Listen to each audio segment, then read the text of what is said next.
Timothy Joseph McGhee, born April 27, 1973, is an American convicted serial killer and Toonerville Rifa 13 gang member from the Atwater Village neighborhood of Los Angeles, California. He is alleged to be responsible for at least 12 homicides between 1997 and 2001, 3 of which led to convictions.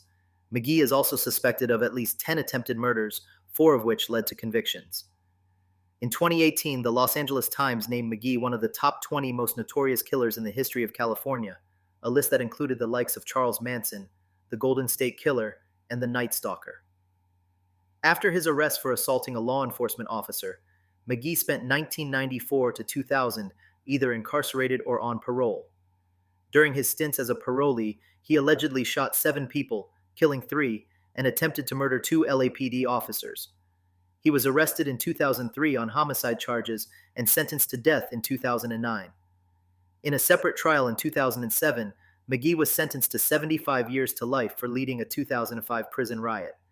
California Governor Gavin Newsom placed a moratorium on executions in the state of California in 2019, so McGhee was transferred from San Quentin's death row to the general population in Salinas Valley State Prison. McGhee is now serving life in prison without the possibility of parole, but current California law allows for his execution if the moratorium is ever lifted. In 2025, McGhee's murder convictions and death penalty sentences were overturned by the California Supreme Court on grounds that juror was improperly dismissed during deliberations. McGhee was raised in the neighborhood of Atwater Village, a lower middle-class area of Los Angeles just north of downtown Los Angeles along Interstate 5 adjacent to Glendale, California. His father was a white American of Scottish ancestry, while his mother was Mexican American. McGhee's earliest recorded act of violence was a 1989 assault with a firearm when, at the age of 16, he pointed a shotgun at a guard while detained at a juvenile custody facility. In 1994, a 21-year-old McGhee was convicted of assaulting a law enforcement officer in San Bernardino County and was sentenced to 4 years in prison. He was released in 1997 after serving 3 years. In 1997, 2 members of the Rascals, Juan Cardiel and Pedro Sanchez, were allegedly chased through the streets of Atwater Village by McGhee. Cardiel was shot in the back and paralyzed from the waist down. Sanchez took cover at a gas station, standing behind glass he thought was bulletproof. The shooter repeatedly fired through the glass door, hitting Sanchez in the back. He would later recover from his injuries.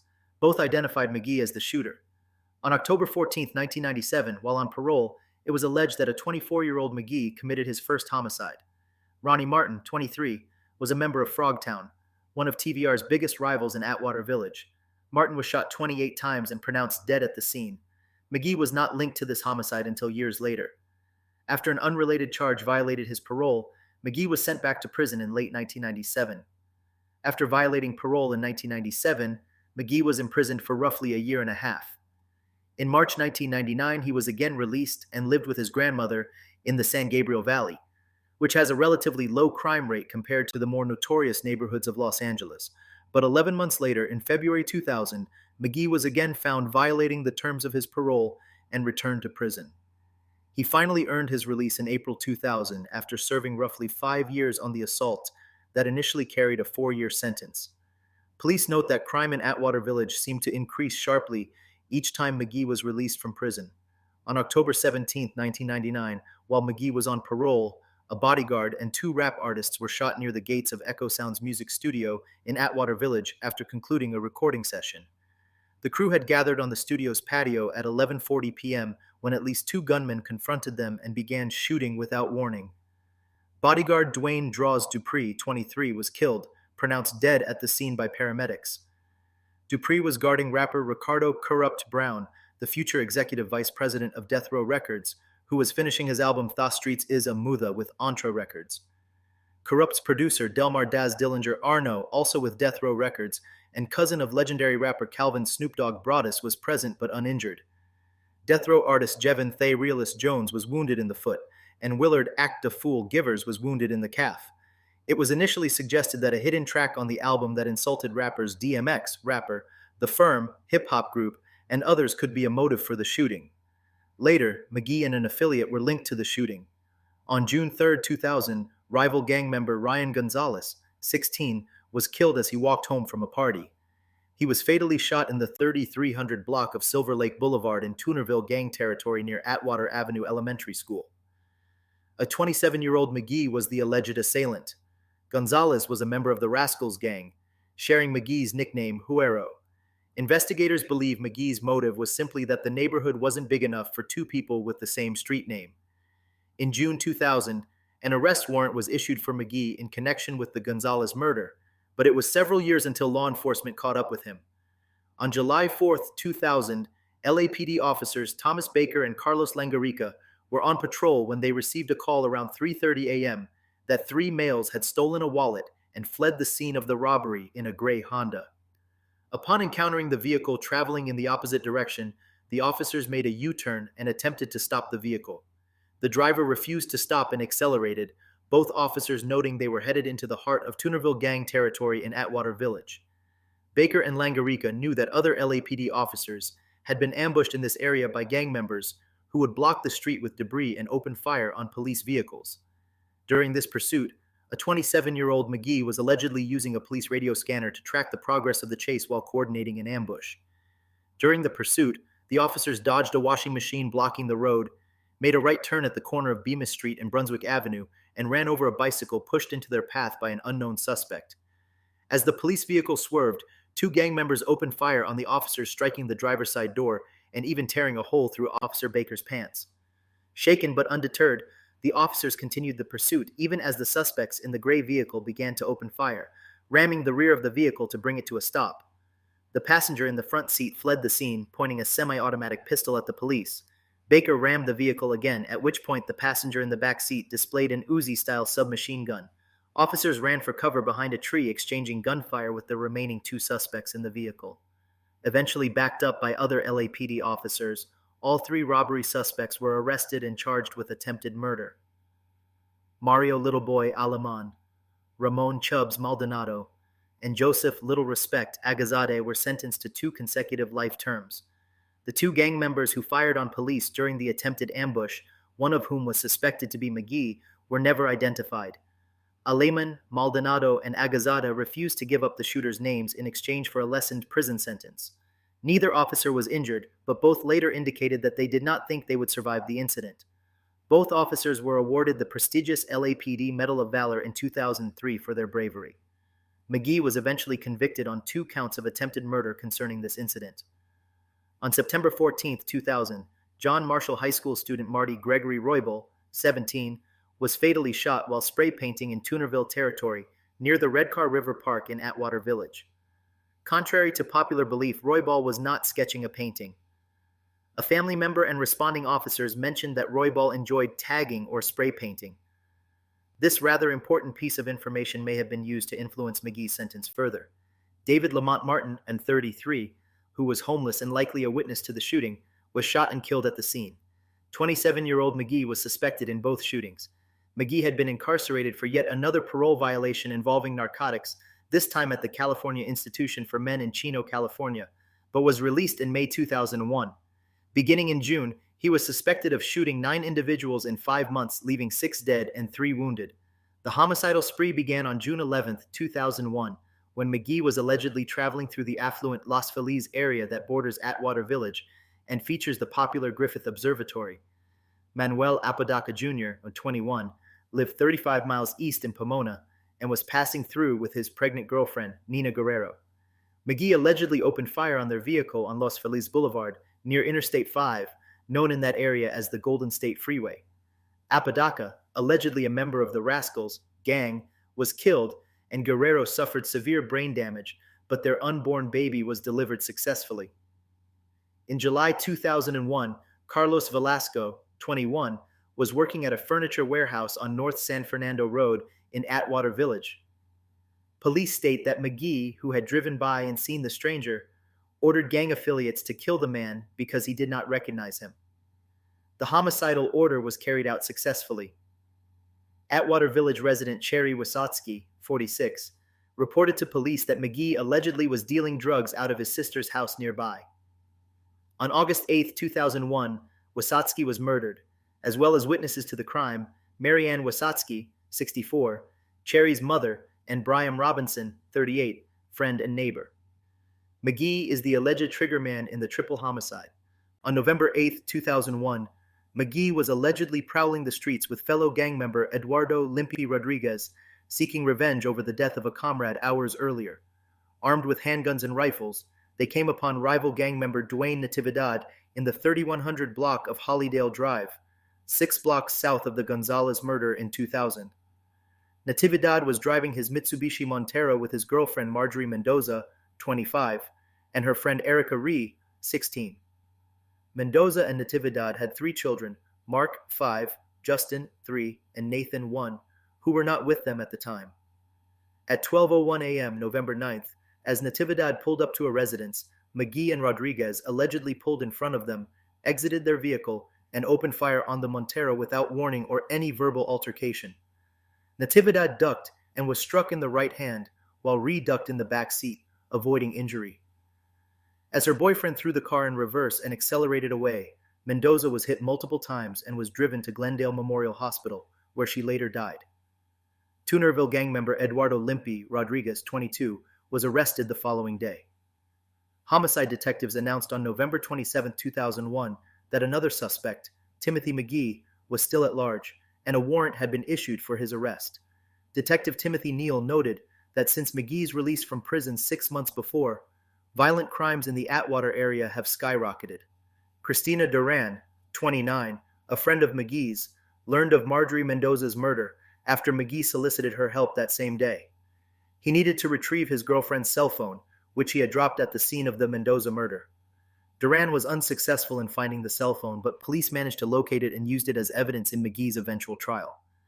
Shortly after the murder, Duran admitted to police during a videotaped interview with LAPD homicide detectives that McGhee was involved in the death of Mendoza. She was visibly shaken during the interrogation, frequently stating her fear of retribution. 2 days after speaking with police, Christina Duran was killed in an execution-style murder on the night she celebrated her 29th birthday party, allegedly shot by McGhee 5 times in the right side of the head.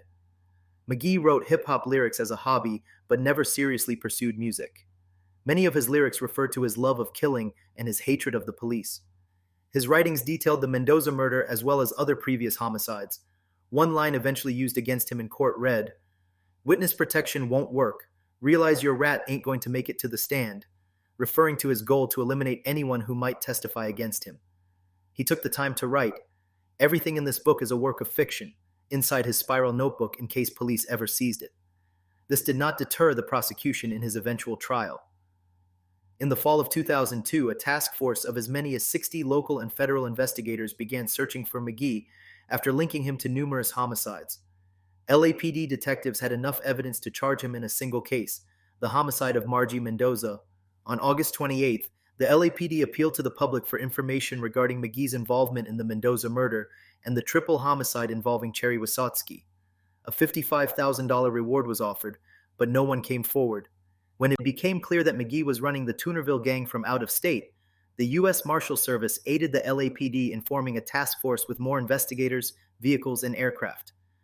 McGhee was placed on the U.S. Marshal's 15 Most Wanted Fugitives list on September 25, 2002, wanted for questioning in an additional 11 homicides.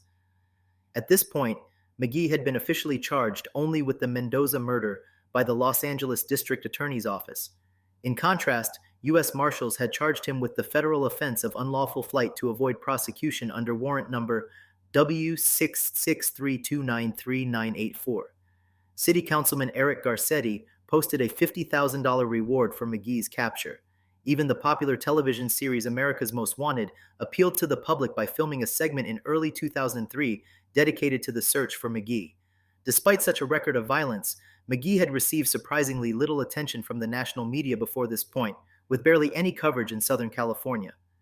In 2002, there were only 11 individuals alive in the United States who had committed more than 12 homicides. As Los Angeles Times reporter Jack Leonard put it many years later, even in a city with more than 150 gang slayings a year, Timothy Joseph McGhee's murder stood out. The public hadn't heard much, but detectives knew McGhee's name well. Suspicious of the grand scope of McGhee's power and influence in the criminal world, they had difficulty linking him to his crimes because neighborhood residents, fellow gang members, and even rivals feared retaliation to the extent of refusing to talk to police. On January 10, 2003, the Los Angeles Times reported that 29-year-old McGhee was wanted for his role in a dozen homicides. It was perhaps this newfound notoriety that drove McGhee to flee the state of California. He had already spent the last 6 months shifting between Atwater Village, Las Vegas, and Arizona, never staying in one place for more than a week. He would even throw off police by brazenly staying in rival gangs' neighborhoods. LAPD officer Andy Teague was quoted as saying, "People know you don't cross McGhee. If you cross him, you're dead." A break in the case came when a reader of the Mojave Desert News recognized 29-year-old McGhee from a photo in the paper as a man who was living in Bullhead City, Arizona. McGhee's father happened to own a business there, making the lead credible. The witness led authorities to a Raymar Street apartment on February 11, 2003, where McGhee had lived off and on for the past year. On February 11, 2003, a surveillance team in Bullhead City observed a man resembling the 29-year-old fugitive leaving the apartment in question, but conclusive identification was not possible in the dark. Investigators followed the suspect to a double-wide mobile home near Brill Street, but no arrest was made. Early February 12th, after roughly 20 hours of surveillance, as authorities were preparing a search warrant and planning to raid the home with a SWAT team, U.S. Marshals positively identified McGhee departing the residence with a female driver. Officers pulled the vehicle over around 1 o'clock p.m. on Roadrunner Drive, and McGhee was ordered out of the car and onto the ground in the presence of more than 25 officers of the LAPD, Bullhead City Police Department, and federal law enforcement. McGhee surrendered without a struggle, refusing to speak. When an LAPD officer who knew McGhee attempted to engage him in conversation, McGhee glared at him, smiling, clarification needed at spectators. The suspect wore a t-shirt that read, "Run, jump, throw a donut," referring to the best way to elude a police officer. Another t-shirt was discovered in McGhee's possession that read, "Fugitive, can't see me," exemplifying his sheer audacity. The female driver was unaware of McGhee's true identity, nor did she have any suspicion that he was a wanted man. On February 13th, McGhee appeared at the Mojave County Courthouse in Kingman, Arizona to begin extradition proceedings. On February 15, 2003, Season 16, Episode 16 of America's Most Wanted aired after the fact. McGhee's story was outlined as well as the high-profile case of Elizabeth Smart, who had been missing for 256 days. The episode led to her rescue 25 days later and the arrest of her kidnapper, Brian David Mitchell. With McGhee in custody, the next logical choice for head of the Toonerville gang was Juan Sharpie Rodart, a close associate of McGhee's. However, Rodart was arrested later in 2003 for possessing a firearm and cocaine. While awaiting trial, McGhee was held without bail in the Los Angeles County Men's Central Jail, the largest single jail facility in the world, just minutes south of Atwater Village. Being the charismatic leader that he was, he commanded the respect of equally intimidating criminals housed in cell block 3300A row, the highest security area of the facility. McGhee was the shot caller, and fellow inmates would not act without his permission. He claimed to have been verbally and physically assaulted by deputies during his time in jail, even reporting one incident to the ACLU. On January 7, 2005, at roughly 4:40 p.m., inmate Rodolfo Gonzalez, intoxicated from a homemade alcoholic concoction, was to be removed from cell block A. Sheriff Deputy Raul Ibarra handcuffed Gonzalez and extracted him from his cell under the ruse of meeting with his attorney. Obediently, Gonzalez attempted to return to his cell, fearing something was amiss as he did not have an attorney. Upon changing direction, Gonzalez was tackled by 4 deputies. They passed McGhee's cell, who stated that Gonzalez, an acquaintance of his since elementary school, did not have his permission to leave. He incited McGhee's rage and commanded inmates to assault the deputies with apples, oranges, urine, and bleach. It took 20 minutes to remove Gonzalez from the cell block successfully. McGhee then ordered inmates to break the sinks in their cells so jagged pieces of porcelain could be used as weapons. It was hours later, nearly 10 p.m. that evening, when 2 deputies began their shifts and investigated the damage in A row. They were assaulted with books, fruit, porcelain, and various items as they entered. Inmates set multiple fires, and a riot squad was assembled to quash the rebellion. By 2 a.m. the following morning, all inmates had been removed from A row, most voluntarily surrendering, but McGhee dragged out by force. Addressing the fact that an officer he assaulted survived the attack, McGhee was quoted as saying, "Next time I'll have to stab him." On September 27, 2007, 4.5 years after his capture, McGhee went on trial for the murders of Ronnie Martin, Ryan Gonzalez, and Marjorie Mendoza. Additionally, he was charged with the attempted murder of 6 individuals, including LAPD officers Thomas Baker and Carlos Langarica, Duane Natividad, Erica Ree, Pedro Sanchez, and Juan Cardiel. Prosecutors initially charged the gang member with 9 murders, but dropped 6 charges before the trial began, citing unreliable witnesses. McGhee was defended by attorneys H. Clay Jackie II and Franklin Peters Jr., attorneys with a combined 56 years of practice. In 2012, Jackie was appointed a Superior Court judge in Los Angeles County by California Governor Jerry Brown. Superior Court Judge Robert J. Perry presided over the case. Perry has overseen several high-profile cases in Los Angeles, sentencing arsonist John Leonard Orr to life in prison in 1998 and dismissing drug conspiracy charges against Howard K. Stern in 2011 regarding the death of model Anna Nicole Smith. In court, police and prosecutors described McGhee as a thrill killer, among the most feared gang members in Los Angeles. A chilling portrayal of the life of a gang member was presented with testimony of cold-blooded murder casually implemented to protect the organization's lucrative illegal drug business. Deputy District Attorney Hoon Chun stated that, unlike most gang members who kill for revenge, McGhee seemed to kill for sport, much like a serial killer. Evidence was presented that McGhee taunted at least one of his victims, saying, "Die like a man," before firing the fatal shot into his skull. While prosecutors detailed the horrific crimes, McGhee was amused. He frequently flashed a broad smile at spectators in the courtroom. Despite his notorious reputation, the prosecution was able to solicit the testimony of McGhee's gang rivals, former gang affiliates, and even his accomplices. Several of these witnesses were under police protection for their safety, while others had to be ordered to testify. However, intimidated by the mere presence of McGhee in court, a number of rival gang members drastically changed their testimonies. Cardiel and Sanchez now claimed they weren't sure who shot them a decade earlier. Even prosecutors, his own attorneys, and gang experts declined comment outside of court. McGhee's incriminating hip-hop lyrics were also used against him in court, in which he detailed a number of his murders. He compared himself to fictional serial killer Freddy Krueger from the motion picture series A Nightmare on Elm Street and outlaw Jesse James.